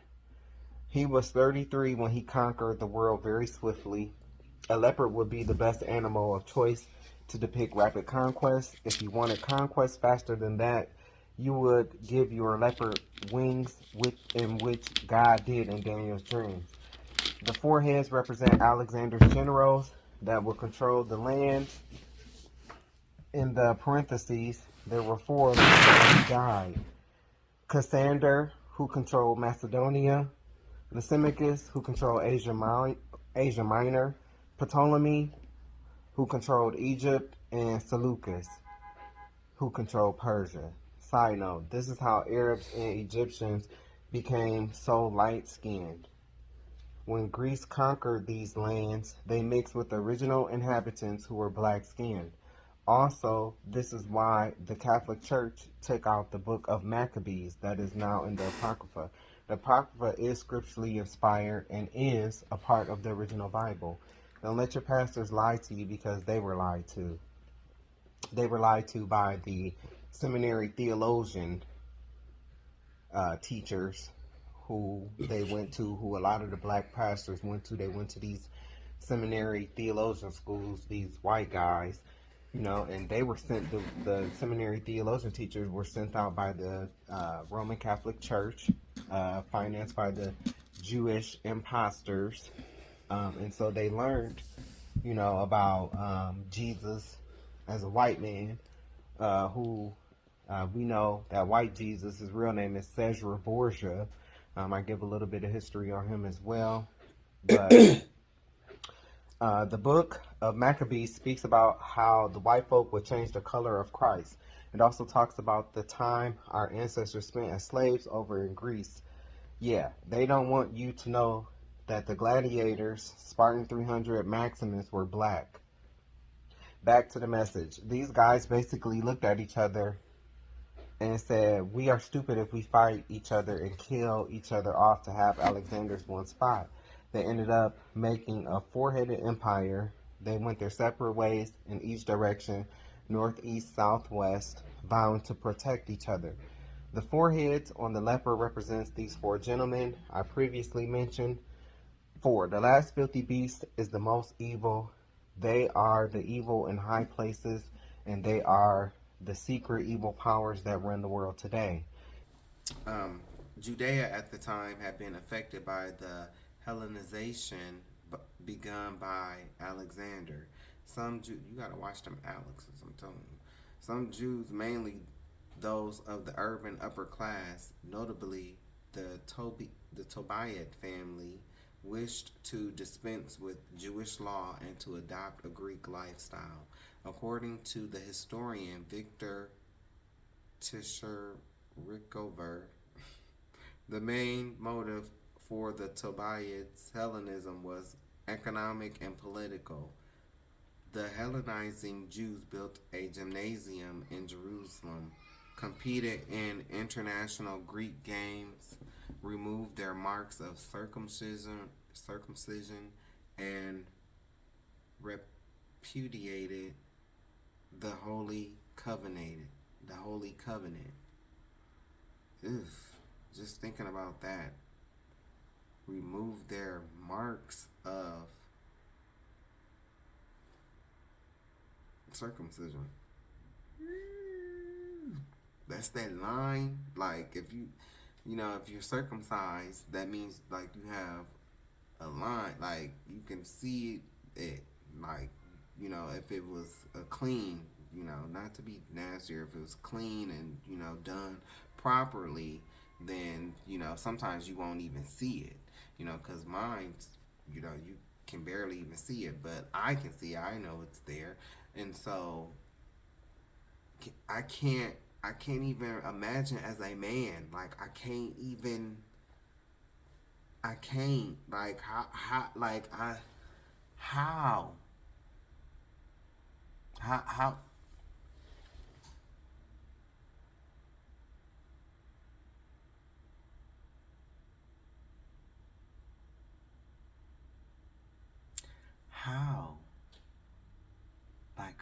how did you do that?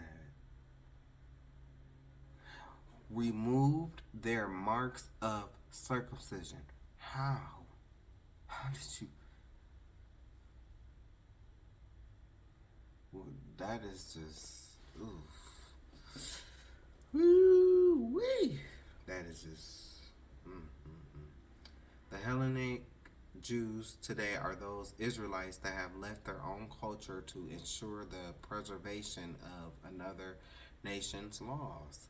They are the ones that participate in every aspect of politics, fraternities, sororities, Freemasonry, and also Satanism.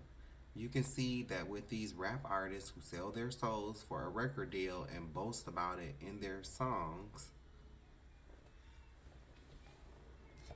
I'm sorry, I had to pause. I had to go back and then redo this because I didn't like the way it was worded.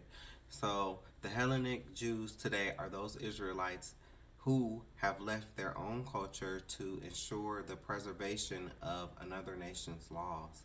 They are the ones who participate in every aspect of politics, fraternities, sororities, Freemasonry, and also Satanism.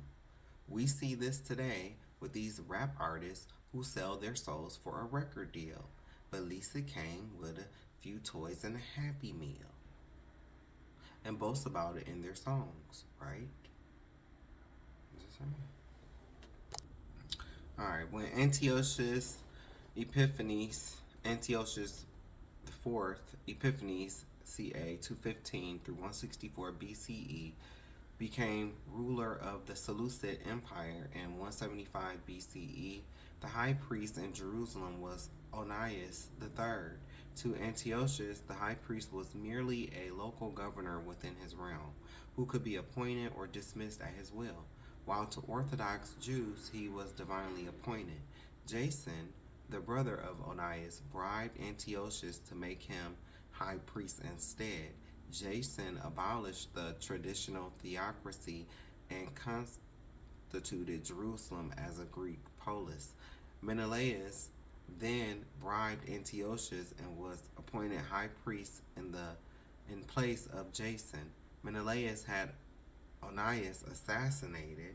Menelaus' brother Lysimachus stole holy vessels from the temple, causing riots that led to his death.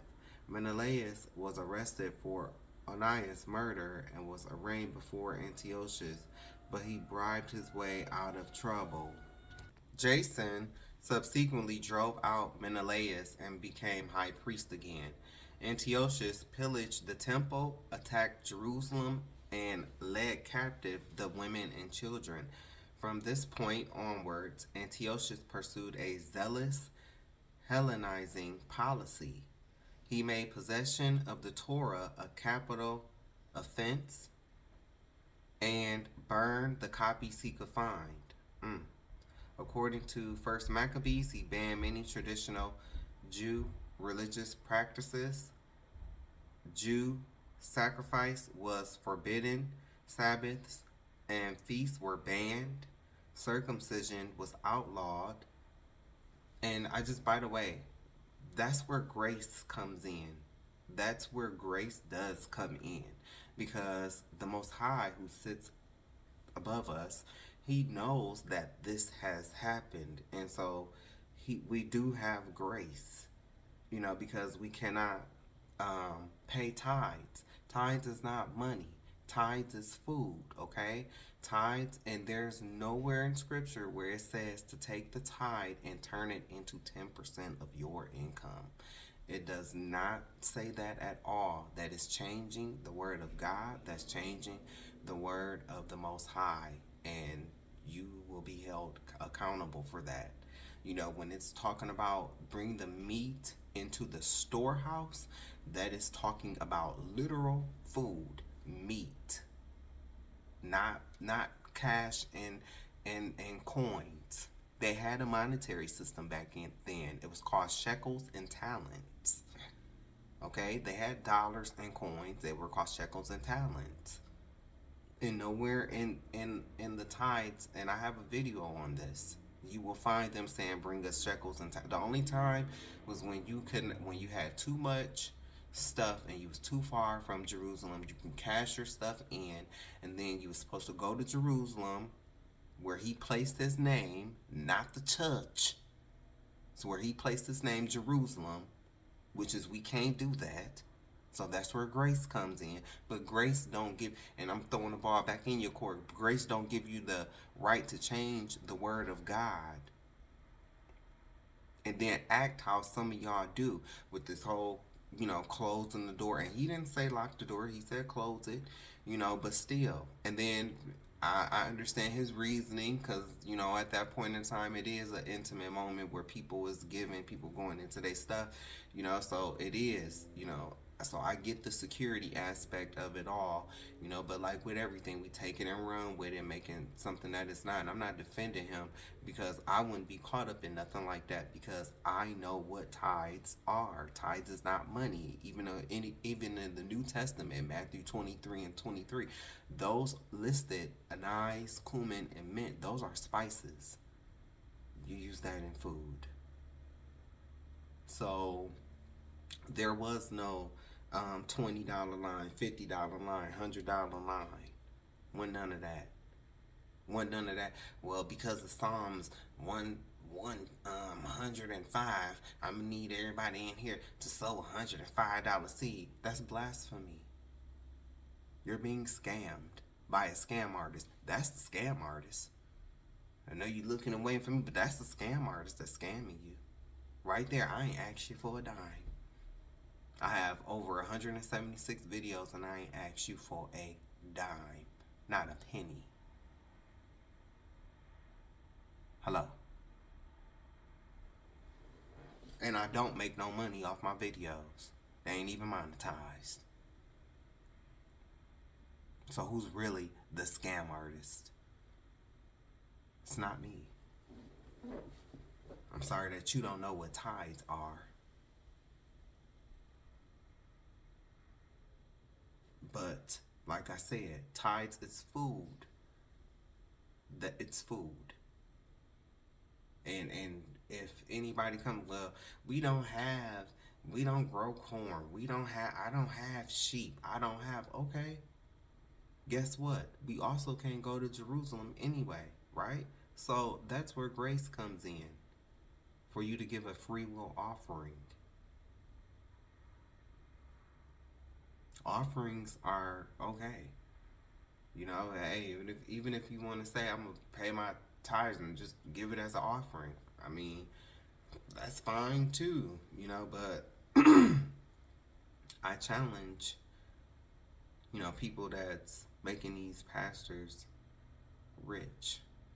I come from an era where I watched, pastors, they had a job. They worked. My uncle, when I grew up, my uncle was my pastor. He worked. He retired. They didn't just rely off the church. Church is not a bank. I say that all the time too. So, but yeah, I mean, this is where grace comes in, because they can't do, they can't honor the Sabbath and feasts and stuff like that. Circumcision was outlawed, and mothers who circumcised their babies were deleted along with their families. Altars to Greek gods were set up, and animals prohibited to Jews, meaning pigs, swine, were sacrificed on them. The idol of the Olympian Zeus was placed on the altar of the temple. The motives of Antiochus are unclear. No, they're very clear. They're very clear. He wanted our people to stop worshiping our God, the Most High, to worship his God, which is Satan. He may have been incensed at the overthrow of his appointee Menelaus, or he may have been responding to an Orthodox Jewish revolt that drew on the temple and the Torah for its strength and encouraged by a group of radical Hellenizers among the Jews. This is 1 Maccabees 2, verse 1, King James Version. In those days arose Matthias, son of John, the son of Simeon, a priest of the sons of Joarib, from Jerusalem, and dwelt in Modin. Verse 2, and he had 5 sons, Joanan called Cadiz, Simon called Thassi, Judas, who was called Maccabeus, Eleazar, called Avaran, and Jonathan, whose surname was Aphis. And when he saw the blasphemies that were committed in Judah and Jerusalem, he said, woe is me, wherefore was I born to see this misery of my people and of the holy city, and to dwell there, when it was delivered into the hand of the enemy, and the sanctuary into the hand of strangers. Her temple is become as a man without glory. Her glorious vessels are carried away into captivity. Her infants are slain in the streets, her young men with the sword of the enemy. And who was said to live by the sword? Esau. Alexander the loser, and these people like Menelaus and Antiochus, they are descendants of Esau. So, and then I'm going to show you some pictures of him, this Menelaus dude, because I want to show you. These people, they knew who was black, they knew who was white. Don't fall for that. Oh, we drew ourselves as black. Don't fall for that. They knew what was what. But reading on, verse.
These people, they knew who was black, they knew who was white. Don't fall for that. Oh, we drew ourselves as black. Don't fall for that. They knew what was what. But reading on, verse 10, what nation hath not had a part in her kingdom and gotten of her spoils? All her ornaments are taken away of a free woman, she is become a bond slave. Verse 12, and behold, our sanctuary, even our beauty and our glory is laid waste, and the Gentiles have profaned it. 13, to what end therefore shall we live any longer? 14, then Matthias and his sons rent their clothes and put on a sackcloth and mourned very sore. 15, in the meanwhile the king's officers, such as compelled the people to revolt, came into the city Modin to make them sacrifice. And when many of Israel came unto them, Matthias also and his sons came together. Verse 17, then answered the king's officers and said to Matthias on the wise, thou art a ruler and an honorable and great man in the city, and strengthened with sons and brethren. Verse 18, now therefore come thou first and fulfill the king's commandment, like as all the heathen have done, yea, and the men of Judah also, and such as remain at Jerusalem. So shalt thou and thy house be in the number of the king's friends, and thou and thy children shall be honored with silver and gold and many rewards.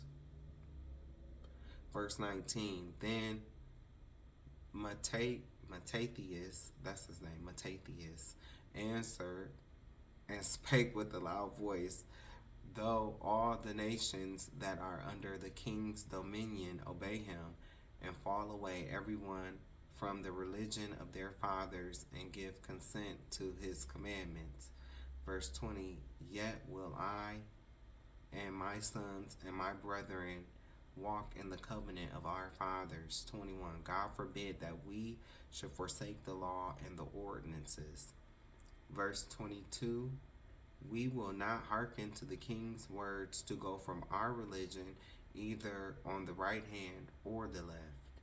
Verse 23, now when he had left speaking these words, there came one of the Jews in the sight of all to sacrifice on the altar which was at Modin according to the king's commandment.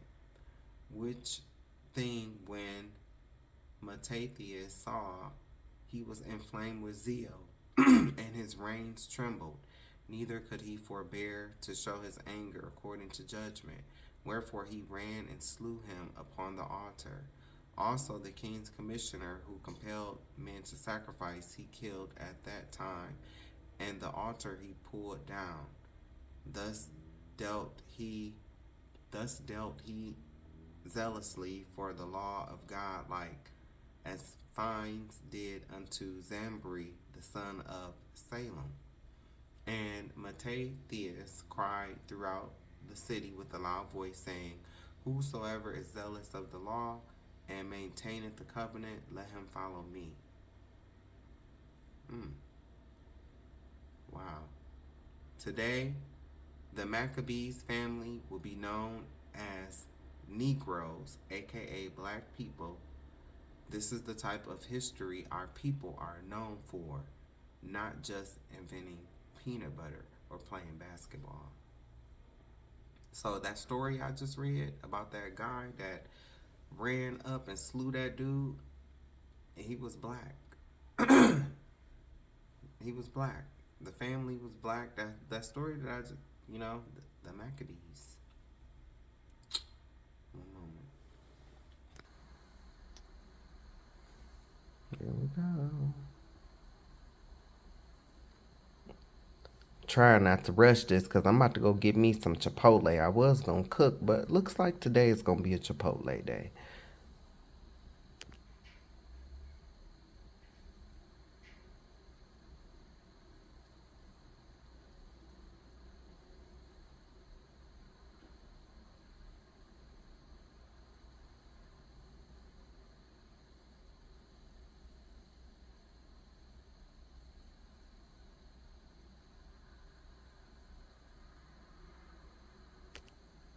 This is the story.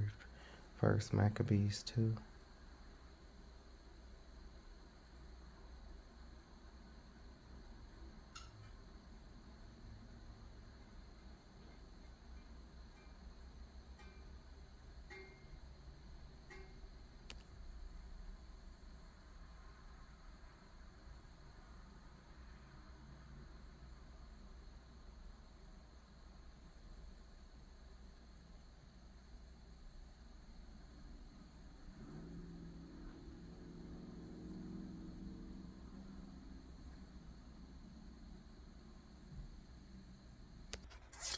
Well, I thank you for chilling with me.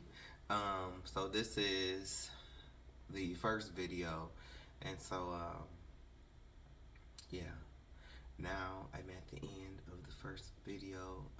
So my plans is I'm about to get up off of here. I'm about to go to Chipotle, get me some Chipotle, and then come back, eat, and then I have to edit everything, put this video together, and then I'll post it. And then so my next video is gonna be on Romans chapter 11, speaking about the parable of the 2 olive branches, and just, speaking a little bit about the history, stuff like that of our people, talking about the 2/3 versus the 1/3. But yeah, and then just